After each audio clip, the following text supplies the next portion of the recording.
देखो दिया है सिद्ध कीजिए कि एक समचतुर्भुज दिया है, ठीक है। और हमारा समचतुर्भुज हमने सबसे पहले क्या बना लिया है, एक समचतुर्भुज हमें क्या कर लिए, ड्रॉ कर लिया जिसका वैल्यू मान लिया a हो गया, ये मान लिया b हो गया, ये हो गया c, ये क्या हो गया d। अब क्वेश्चन में हमसे क्या दिया गया है, उसकी विकर्ण क्या दिए गए हैं, हमें विकर्ण दिए गए। इधर इसका क्या दिया गया, ये क्या दिया गया, आपके विकर्ण हो गए आपके। अब आपको पता है जो समचतुर्भुज होता है उसके जो विकर्ण होते हैं वो किस पे काटते हैं, 90 डिग्री पे।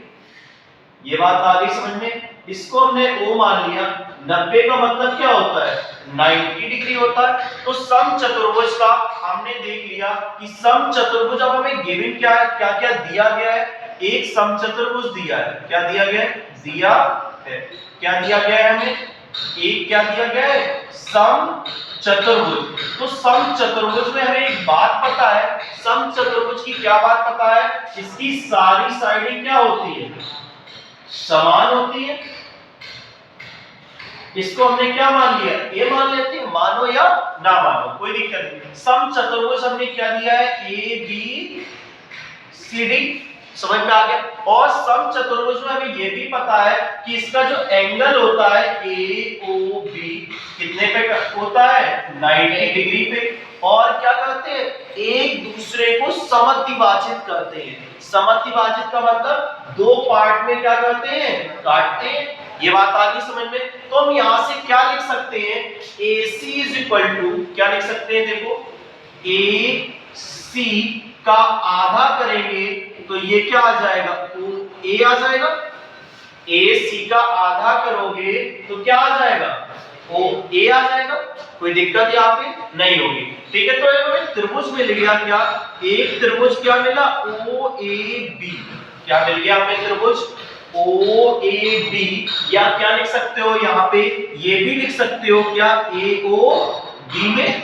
अब AOB में हमें ये क्या मिल गया, 90 मिल गया, 90 मिल गया। तो हम यहाँ पे क्या लिख सकते हैं बताओ, अब क्या बन गया, ये 90 है तो 90 के सामने क्या मिलता है, हाइपोटेन्यूज, यही तो बताया। तो क्या हो जाएगा, देखो AB का स्क्वायर इज इक्वल टू, ये क्या आ गया देखो, OA का स्क्वायर प्लस क्या आ जाएगा बताओ, OB का स्क्वायर। समझ में आ गया कि नहीं, ठीक है। और हमें ये भी याद रखना है कि सिद्ध क्या करना है। तो देखो यहाँ पे सिद्ध करने की बात पहले से लिखी हुई है कि सिद्ध कीजिए समचतुर्भुज की भुजाओं के वर्गों का योग। क्या, समचतुर्भुज की जो भुजाएं हैं उनका क्या दिया है, वर्ग, उनके विकर्णों के वर्गों, विकर्ण कौन से हैं, ये उनके योग के बराबर होता है। तो देखो ए बी का स्क्वायर कर लिया इज इक्वल टू ओ ए का। तो ओ ए को हम क्या लिख सकते हैं बताओ, ओ ए को ए सी का आधा लिख सकते हैं। क्या लिख लिया, ए सी का आधा। समझ में आ गई बात की नहीं।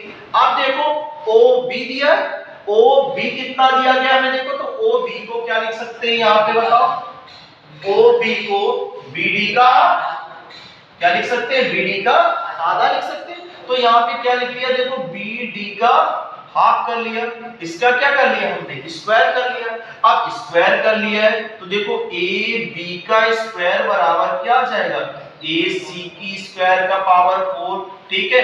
ये क्या आ जाएगा, देखो बी डी का स्क्वायर की पावर 4। समझ में आ गया।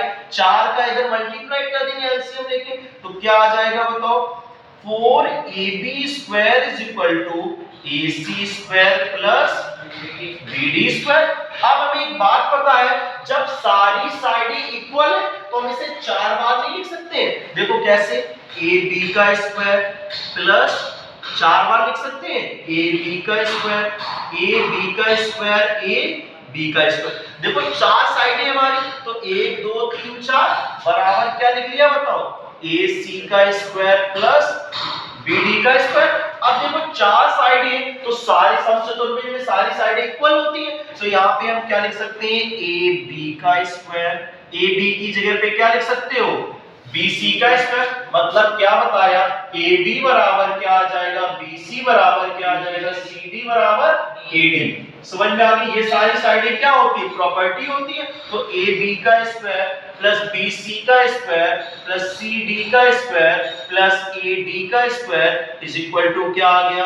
ए सी प्लस बी डी का स्क्वायर। यहां से ये क्या हो गया? हमारा सिद्ध हो गया। तो सिद्ध हमें क्या करना था? देखो, समचतुर्भुज की भुजाएं, तो ए बी का स्क्वायर प्लस बी सी का स्क्वायर प्लस सी डी का स्क्वायर प्लस ए डी का स्क्वायर वर्ग विकर्ण विकर्ण हमारे क्या थे? देखो, ए सी का स्क्वायर प्लस क्या आ गया? देखो, बी डी का स्क्वायर। समझ में आ गई बात की नहीं? ठीक है।